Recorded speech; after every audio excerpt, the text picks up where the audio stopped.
Good morning students.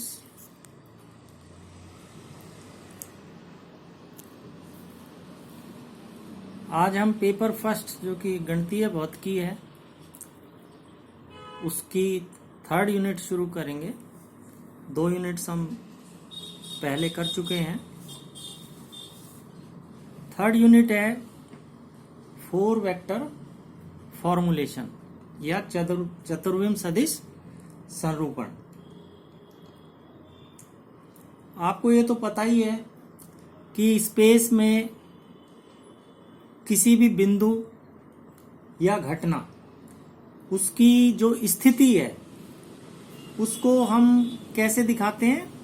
कार्तीय निर्देश तंत्र में दिखाते हैं, कार्टेशियन कोऑर्डिनेट सिस्टम में, और 3 निर्देशांकों से उसे व्यक्त किया जाता है, अपने को पता है। और 3 निर्देशांक जो अपन लेते हैं वो क्या लेते हैं? एक्स, वाई और जेड। ठीक है, उसमें 3 अक्ष ये हैं, एक्स, वाई और जेड।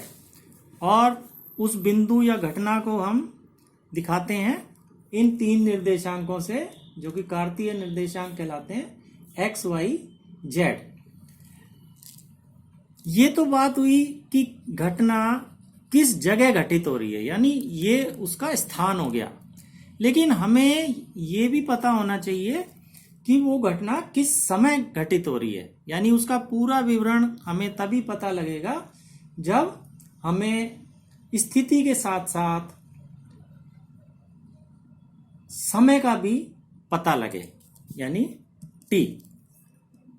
तो ये जो निर्देशांक हैं ये तो स्पेस कोऑर्डिनेट्स या आकाशीय निर्देशांक कहलाते हैं। एक निर्देशांक की हमें और जरूरत पड़ती है जो कि काल निर्देशांक या समय निर्देशांक कहलाता है। और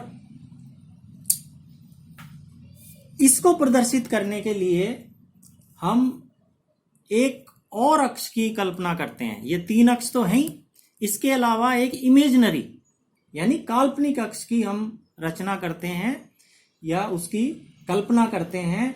और ये जो अक्ष है वो क्या कहलाती है? समय अक्ष या काल अक्ष। और ये जो चौथा निर्देशांक है समय को प्रदर्शित करने वाला, इसको हम बताते हैं किससे? ICT से। ठीक है ना, इसको C से मल्टीप्लाई किया गया है जिससे कि इसकी जो विमा है चौथे निर्देशांक की, वो विमा भी एक्स, वाई, जेड के समान ही हो जाए, यानी दूरी वाली विमा इसकी भी हो जाए, क्योंकि वेलोसिटी इनटू टाइम वो डिस्टेंस होता है। ठीक है ना, तो उसकी विमा को समान करने के लिए हम इसको C से मल्टीप्लाई कर देते हैं, I इसमें ऐड कर देते हैं। This is imaginary. तो चौथा निर्देशांक जो है अब हो जाता है किसी भी घटना को या बिंदु को आकाश में बताने के लिए, उसका वर्णन करने के लिए हमने अब 4 निर्देशांक ले लिए, एक्स, वाई, जेड और ICT। ठीक है, एक्स, वाई, जेड और ICT। तो ये जो एक्स, वाई, जेड हैं ये आकाशीय निर्देशांक कहलाते हैं, और ICT जो है ये समय निर्देशांक कहलाता है। इस तरह से ये जो निर्देश तंत्र बना ये दिक् काल निर्देश तंत्र कहलाता है, जिसमें 4 अक्षों की कल्पना की जाती है, एक्स, वाई, जेड और ICT। और इस तरह के आकाश को चतुर्विम आकाश कहा जाता है। क्या कहा जाता है? इस तरह के आकाश को चतुर्विम आकाश कहा जाता है। और ये जो निर्देशांक हैं किसी भी बिंदु की या घटना की स्थिति और समय को स्पष्ट करने के लिए ये जो 4 निर्देशांक हैं एक्स, वाई, जेड और ICT से दिए जाते हैं।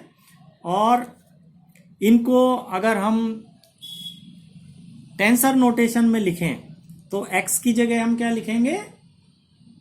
x की जगह हम लिखेंगे x1, y की जगह क्या लिखेंगे? x2, z की जगह लिखेंगे x3 और ICT की जगह लिखेंगे x4। तो अब ये जो 4 निर्देशांक हैं ये न्यू नोटेशन में किस तरह से प्रदर्शित किए जाएंगे? x1, x2, x3, x4, ठीक है। या संकलित रूप में इसको लिख लें हम x म्यू, जहां पे म्यू बराबर है 1, 2, 3 और 4। तो ये जो राशि है x म्यू, जिसके ये 4 घटक होते हैं x1, x2, x3 और x4, ये क्या कहलाती है? चतुर्विम स्थिति सदिश या 4 पोजीशन वेक्टर। क्या कहलाती है? चतुर्विम स्थिति सदिश या 4 पोजीशन वेक्टर। 4 position vector. तो 4 पोजीशन वेक्टर के को किस तरह डिनोट करते हैं? एक्स म्यू से, और इसके 4 घटक क्या हुए? x1, x2, x3, x4, यानी x, y, z और ICT, ठीक है। तो ये इस तरह से हमने कल्पना कर ली कि इस बिंदु के निर्देशांक चतुर्विम आकाश में किस तरह दिए जाएंगे? x, y, z और ICT। ये हो गया मूल बिंदु, ठीक है, यानी 0, 0, 0, 0। तो इस वेक्टर की लंबाई या चतुर्विम स्थिति सदिश की लंबाई ये कैसे दी जाएगी? √x² plus y² plus z², ठीक है, और प्लस ICT का स्क्वायर, ठीक है ना, या √x² plus y² plus z² minus c² t²। तो और इसका अगर हम वर्ग करें, यानी चतुर्विम स्थिति सदिश की लंबाई का वर्ग, इसको अगर हम s² से डिनोट करें तो ये क्या आ जाएगा? x² plus y² plus z² minus c² t², ठीक है ना। और ये एक तरह से क्या है? x1² plus x2² plus x3² plus x4² या सिग्मा x म्यू स्क्वायर, और म्यू इक्वल टू क्या है? 1 to 4, ठीक है। तो ये चतुर्विम स्थिति सदिश की लंबाई का वर्ग हो गया। अब ये जो राशि है ये सभी जो इनर्शियल फ्रेम है या जड़त्वीय निर्देश तंत्र है उनमें निश्चर रहती है, इनवेरिएंट रहती है, बदलती नहीं है। इसका मतलब हम क्या कह सकते हैं? s² इक्वल टू s², यानी s' किसमें लंबाई हो गई? किसी दूसरे जड़त्वीय निर्देश तंत्र या s' में। तो हम ये इसको कैसे लिख सकते हैं? x μ² equal to sigma x μ'²। तो ये हमेशा जो है सत्य रहता है, इसकी लंबाई चेंज नहीं होती है, निश्चर रहती है। अब अगर हम लॉरेंज रूपांतरण देखें तो लॉरेंज रूपांतरण आपको याद होगा किस तरह दिए जाते हैं? x' equal to gamma x minus VT, y' equal to y, z' equal to z, है ना, और t' equal to gamma t minus v/c² x। ये आपने पहले से पढ़ रखे हैं। तो ये क्या कहलाते हैं? लॉरेंज रूपांतरण समीकरण। अब इनको हम थोड़ा सा रीअरेंज करें तो देखो, चाहे इसमें जो गामा है आपको पता ही है क्या होता है? 1/√1 minus v²/c²।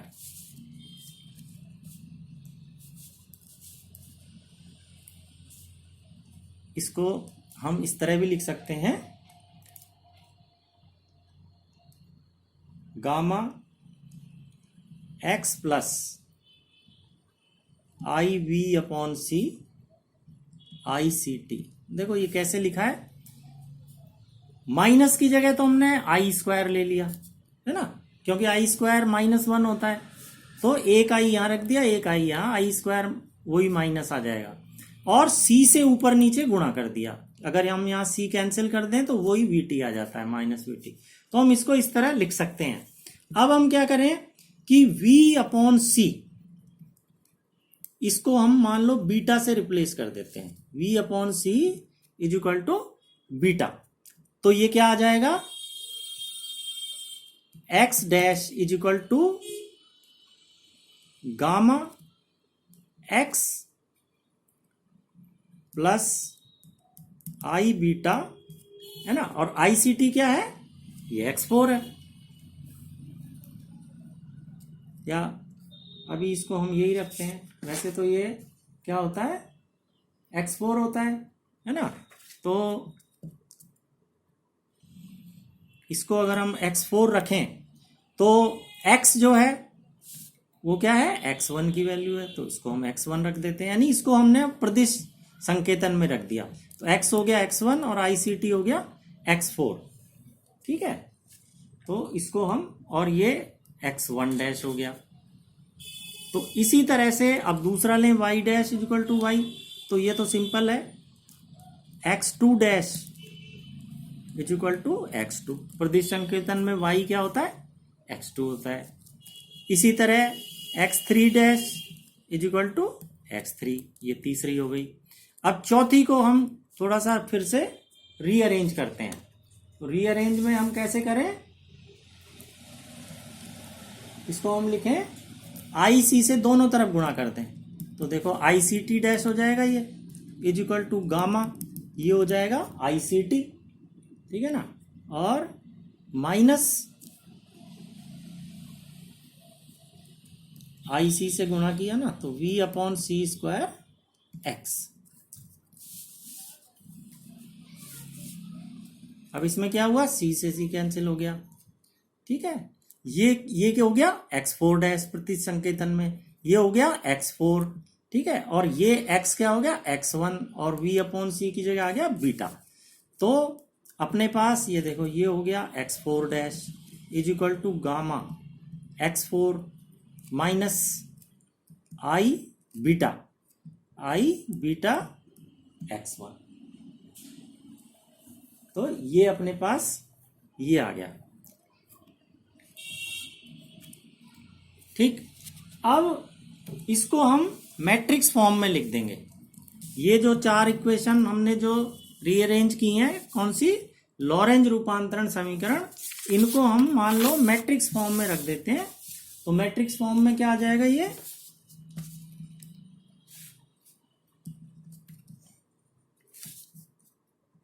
x1 dash x2 dash x3 dash x4 dash, ये तो हो गई लेफ्ट हैंड साइड, है ना। फिर ये सारे कोफिशिएंट्स आ जाएंगे यहाँ, x1 x2 x3 4 के, गामा 0 0 आई बीटा गामा, फिर 0 1 0 0 0 0 1 0, और minus I beta gamma 0 0 gamma, ठीक है।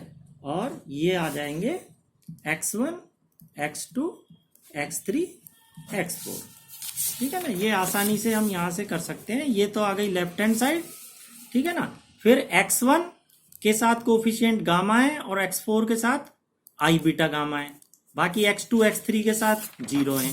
तो देखो यही लिखा है, गामा 0 0 आई बीटा गामा। इसी तरह दूसरे वाले में तो केवल x2 ही है, तो x2 के साथ 1 है ना, और बाकी सब 0 हैं। तो वही हमने लिखा है 0 1 0 0। तो इसी तरह हमने ये सारे लिख दिए, ये आप आसानी से देख सकते हैं। अब इसको हम संकलित रूप में लिखें तो x म्यू डैश, इसको लिख दिया x म्यू डैश, 1 2 3 4 रखेंगे म्यू बराबर, तो ये चारों आ जाएंगे, is equal to nu is equal to 1 2 4 A mu nu x mu. जहां पे न्यू तो ये बता ही दिया हमने 1 2 4 है, और म्यू बराबर भी 1 2 3 और 4 है। तो एक एक करके अगर हम इसको खोलेंगे, यानी म्यू बराबर अगर 1 रखेंगे तो पहली वाली इक्वेशन आ जाएगी, ये पहली इक्वेशन हमें प्राप्त हो जाएगी। इसी तरह म्यू बराबर 2 रखेंगे तो दूसरी प्राप्त हो जाएगी, तीसरी प्राप्त हो जाएगी। अब ये जो है, ये कैसे, जैसे हम पहला वाला देखें, म्यू बराबर 1 रखें तो x1 dash is equal to क्या होगा, sigma nu is equal to 1 to 4 a1 nu x nu. अब न्यू कहां से कहां तक है, 1 to 4 तक, तो a11 x1, a12 x2, a13 x3 plus a14 x4। ठीक है ना। अब हम a11 की वैल्यू रखें इस रूपांतरण मैट्रिक्स से जो कि गामा है, तो गामा x1। a12 की रखें जो कि 0 है ना, तो ये 0 हो गया। a13 अगेन 0 है, 0 हो गया। और a14 है आई बीटा गामा, तो प्लस आई बीटा गामा और x4। ठीक है ना। गामा बाहर ले लिया, x1 plus I beta x4। तो ये हम देखते हैं पहली इक्वेशन आ जाती है हमारे तरह से, ये वाली। ठीक, तो इसी तरह से म्यू बराबर 2, 3 और 4 रख के बाकी की तीनों इक्वेशन भी हम आसानी से प्राप्त कर सकते हैं। तो ये जो है, ये इन चारों जो लॉरेंज ट्रांसफॉर्मेशन इक्वेशंस हैं उनका संकलित रूप है। और ये ए म्यू न्यू जो है ये रूपांतरण मैट्रिक्स कहलाती है। अब किसी भी सदिश के घटक अगर इस तरह से रूपांतरित होते हों, जिस तरह से इस चतुर्विम स्थिति सदिश यानी 4 पोजीशन वेक्टर के घटक रूपांतरित हो रहे हैं, है ना, तो ये सदिश चतुर्विम सदिश कहलाता है। क्या कहलाता है, 4 वेक्टर। ठीक है। तो 4 वेक्टर को आप ध्यान रखो हमेशा इस तरह से रूपांतरित होता है, S से S डैश तंत्र में। यानी अगर उसके घटक हमें S तंत्र में प्राप्त हों तो S डैश तंत्र में घटक इस तरह से निकाले जाएंगे। ठीक है। यानी इसको जनरलाइज करें, 4 वेक्टर को अगर हम डिनोट कर दें ए म्यू से, ठीक, तो वो किस तरह रूपांतरित होगा, ए म्यू डैश। ये तो हो गया एस डैश तंत्र में घटक चारों। Sigma nu is equal to 1 to 4 A mu nu A nu. ये जो घटक हैं ये हैं एस तंत्र में घटक। तो ये जो भी सदिश, कोई भी सदिश ए जो इस रूपांतरण समीकरण को फॉलो करता है, इसके अनुसार वो रूपांतरित होता है एस तंत्र से एस डैश निर्देश तंत्र में। वो चतुर्विम सदिश कहलाता है। वो क्या कहलाता है, 4 वेक्टर कहलाता है। तो ये डेफिनेशन आप याद रखो। यानी उसमें केवल क्या हो जाएगा, यहां पर जो x1 dash x2 dash x3 dash ये हैं, इनकी जगह क्या आ जाएंगे, a1 dash a2 dash a3 dash a4 dash. ठीक है। और यहां क्या आ जाएंगे, a1 a2 a3 a4। ये रूपांतरण मैट्रिक्स ए म्यू न्यू यही रहेगी, ये चेंज नहीं होगी।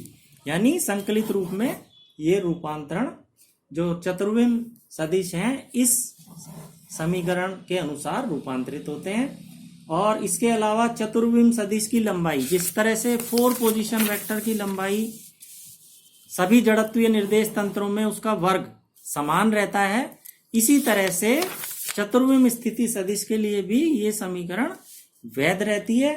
यानी ए म्यू डैश स्क्वायर जो है ना, वो ए म्यू स्क्वायर, ये mu is equal to 1 to 4, ये निश्चर राशि होती है, या इसको शॉर्ट में यूं लिख दें, mu is equal to 1 to 4 A mu square is equal to निश्चर या इनवेरिएंट। तो ये हमेशा 4 वेक्टर्स के लिए ये हमेशा सत्य रहता है। यानी उसकी लंबाई का जो वर्ग है वो सभी जड़त्वीय निर्देश तंत्रों में समान रहता है। तो आई होप आपको समझ में आ गया होगा 4 वेक्टर क्या होता है, उसको किस तरह परिभाषित करते हैं। और चतुर्विम जो स्थिति सदिश है 4 पोजीशन वेक्टर, जिसको कि हम एक्स म्यू से डिनोट करते हैं, वो क्या होता है, उसके घटक कौन कौन से होते हैं, घटक आपको बता दिए, ये चारों इसके घटक होते हैं।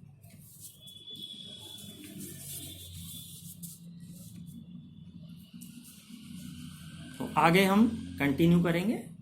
Next day, have a nice day.